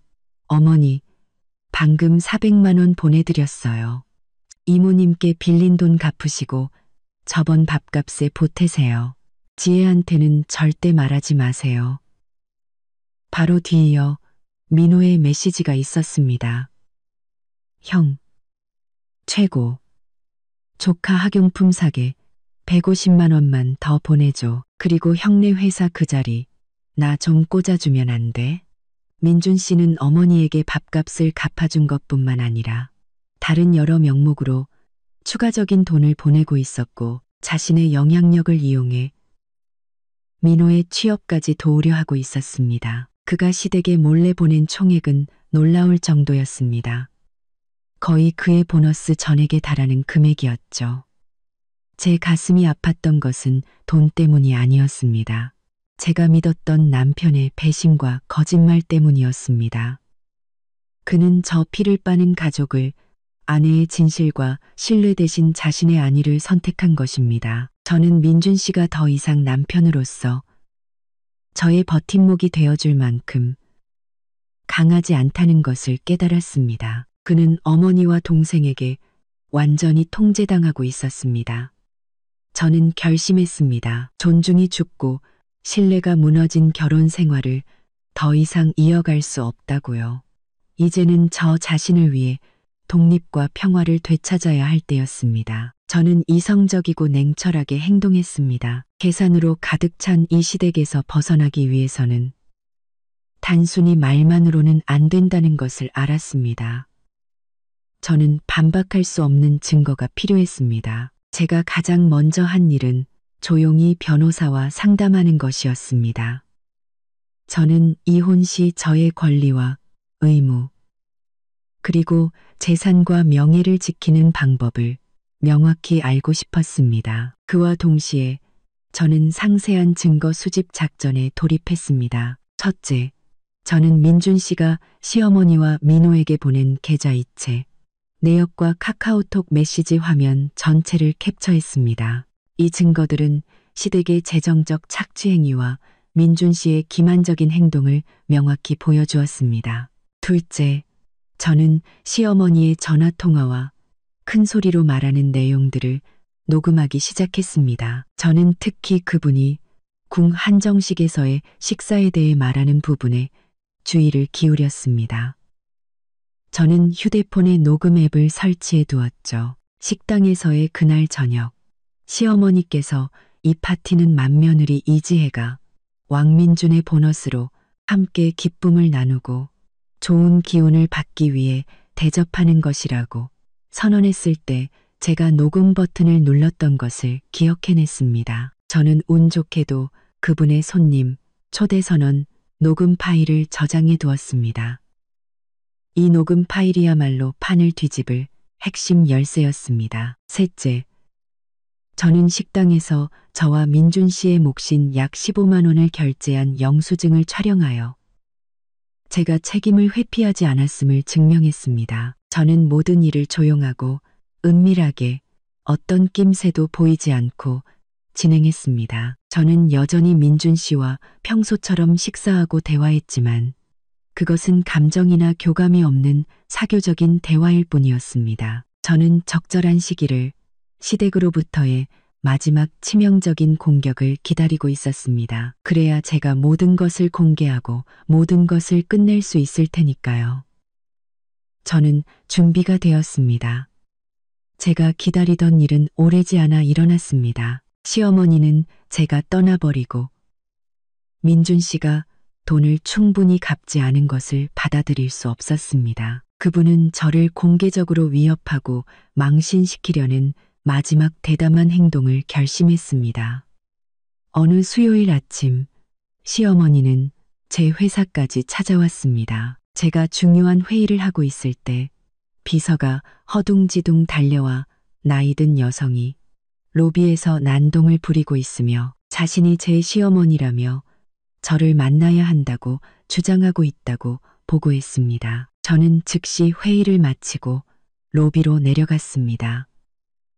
시어머니는 로비 한가운데에 서서 큰 핸드백을 손에 들고 분노와 원망이 가득한 얼굴을 하고 있었습니다. 그분은 이미 제 많은 동료와 직원들의 주목을 받고 있었습니다.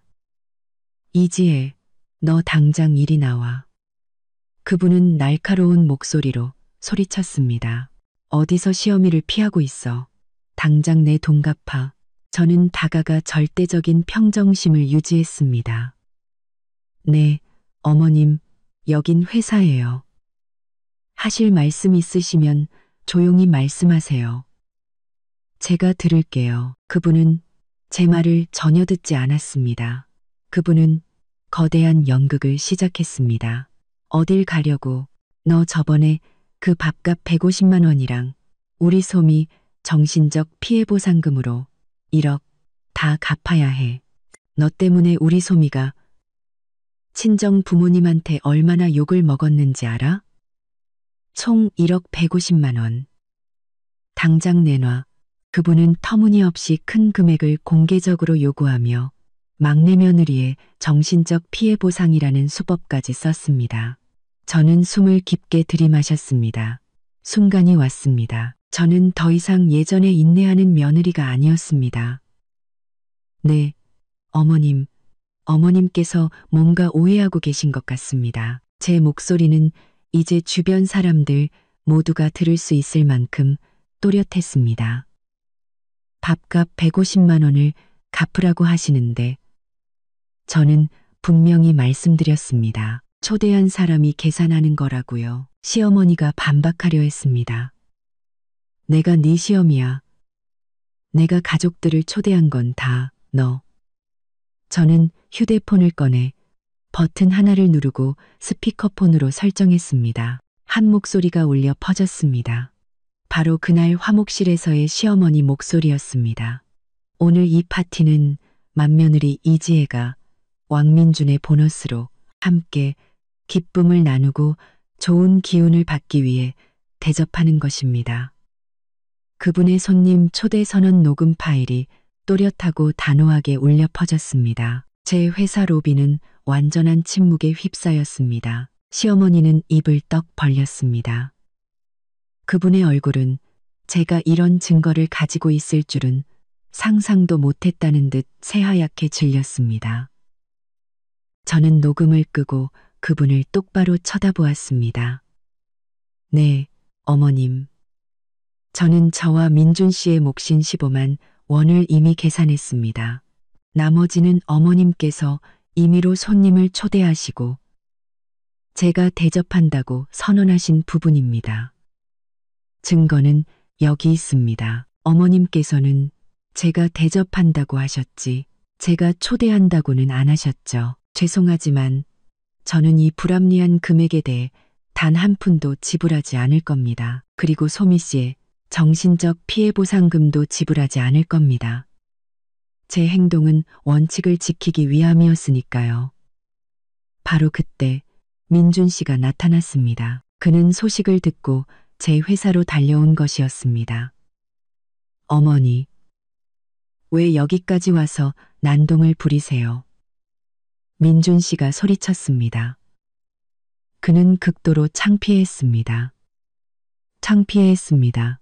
시어머니는 아들이 온 것을 보고 즉시 그에게 매달려 서럽게 울기 시작했습니다. 민준아, 너 봤지? 지혜가 나한테 이렇게 대한단다. 사람들 앞에서 공개적으로 나를 망신줬어. 나 더는 못 참겠다. 너 당장 쟤랑 이혼해. 나는 저런 막대 먹은 며느리 필요 없어. 민준 씨는 저를 돌아보았습니다.